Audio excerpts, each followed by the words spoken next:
savez, comme chaque jour, on vous attend au 39 21, 50 centimes la minute. Vous nous écrivez sur Twitter et sur Facebook avec la page Facebook, avec la page du groupe de l'émission. 15h, 16h, partageons nos expériences de vie avec Olivier Delacroix sur Europe 1. Et nous accueillons Simon au 39 21 sur l'antenne d'Europe 1. Bonjour Simon. Bonjour. Quel âge avez-vous ? 28 ans. Vous habitez à Lyon, Simon, et il y a quelques semaines, dans cette même ville, vous avez subi une agression homophobe. Racontez-moi ce qui s'est passé.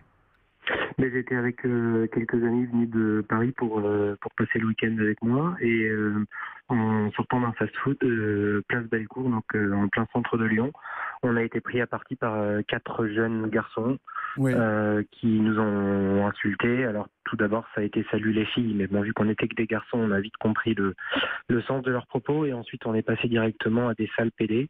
Et puis c'est passé assez rapidement à des coups. Moi et un ami, on a été frappés.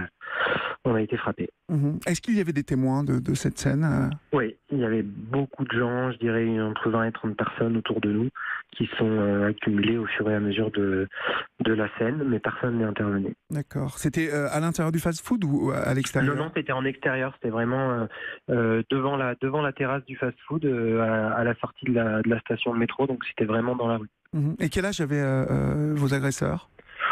Je dirais moins de 25 ans, objectivement, comme ça, je dirais moins de 25 ans. Mais majeur, en tout cas. Oui, majeur, oui, majeur. Vous avez porté plainte ? Oui, en fait, j'ai appelé la police directement. Alors, ils ont prévu de se déplacer après l'agression. Oui. Donc, ça a été une grosse déception sur le moment, ce qui fait qu'au début, on s'est dit qu'on n'allait pas porter plainte parce que ça servait à rien. Et le lendemain, je me suis réveillé, j'étais dans un état physique et psychologique catastrophique. Oui. Et du coup, j'ai décidé d'aller porter plainte. Comment est-ce que vous avez été reçu lorsque vous êtes allé porter plainte ? Au commissariat, ça a été assez froid. La dame qui a recueilli la plainte a été plutôt gentille, même si elle a eu des paroles assez déplacées, notamment en me conseillant, ouvrez les guillemets, la prochaine fois de me boucher les oreilles et faire comme si j'avais rien entendu. Sinon, elle a été sympathique. Maintenant, est-ce que c'est suffisant d'avoir un policier sympathique ? Je suis pas sûr. Je pense qu'il y a des choses à faire en plus, notamment proposer un soutien psychologique, et ça n'a pas été fait, et c'est pas fait dans la plupart des cas, et c'est un vrai problème. C'était la première fois, Simon, que vous étiez agressé physiquement ? Physiquement, oui. Les insultes, c'est extrêmement fréquent, beaucoup trop fréquent.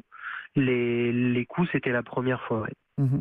Ce qui vous a marqué aussi, c'est la réaction de vos parents. Hein. Vous avez réalisé que vos parents s'inquiétaient pour vous tout le temps, du fait que vous soyez régulièrement insulté, et finalement ils ont pris conscience que vous étiez en danger.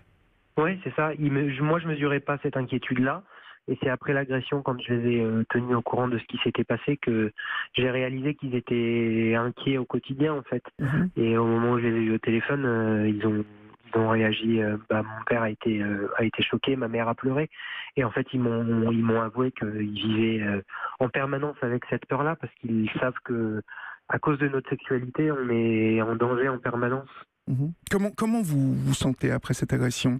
Il y a combien de temps en fait que c'est arrivé là ? C'est arrivé ça fera 3 semaines demain. 3 semaines. Et depuis, est-ce que vous vivez dans la crainte ? Dans quel état psychologique vous vous trouvez ?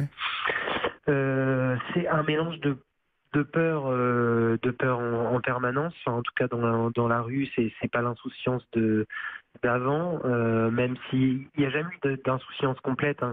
Quand je suis avec mon copain dans la rue, on n'est jamais complètement tranquille. Ouais. Mais là, c'est une inquiétude supplémentaire, parce que les insultes, ça fait mal, mais on finit par avancer. Les coups, ça inquiète. Donc, en effet, il y a de la peur et il y a de la colère, parce qu'en fait, ces dernières semaines, on voit que ça se multiplie, et c'est encore en train de prendre des proportions vraiment inquiétantes. Enfin, moi, je suis inquiet pour ce qui se passera dans les semaines à venir, avec l'ouverture des débats sur la PMA. Et quand on voit l'agression dont vous parliez il y a quelques minutes à Rouen, on passe de de l'insupportable à l'abject quand Oui. on a quelqu'un qui est séquestré, qui est rué de coups, qui se voit mourir, hein, c'est comme ça qu'il décrit son agression. On ne peut plus accepter ce genre de choses, c'est plus possible. Que faut-il faire, à votre avis, pour que ces agressions cessent? Vous qui en êtes... Je pense qu'il y a, à mon avis, deux choses à faire. La première, c'est une véritable campagne de prévention parce qu'il n'y en a pas en France. Oui. Alors, il faut se préparer, si jamais le gouvernement annonçait ça, à des levées de boucliers des mêmes associations qui manifestent contre l'avancée des droits. Oui. Alors, je pense que ces gens-là diront que c'est faire la promotion de l'homosexualité, etc. On est toujours dans le même débat. En réalité, c'est par la prévention et par l'éducation qu'on vaincra ça. Et le deuxième volet, c'est le volet de la sécurité. C'est pas normal que les plaintes soient dans la plupart des cas non instruites. C'est pas normal que les policiers se déplacent pas quand une personne vient d'être agressée. C'est pas normal que la justice ne suive pas une fois que les personnes sont agressées. Tant qu'il y aura ce sentiment d'impunité là, les gens ils continueront à nous agresser.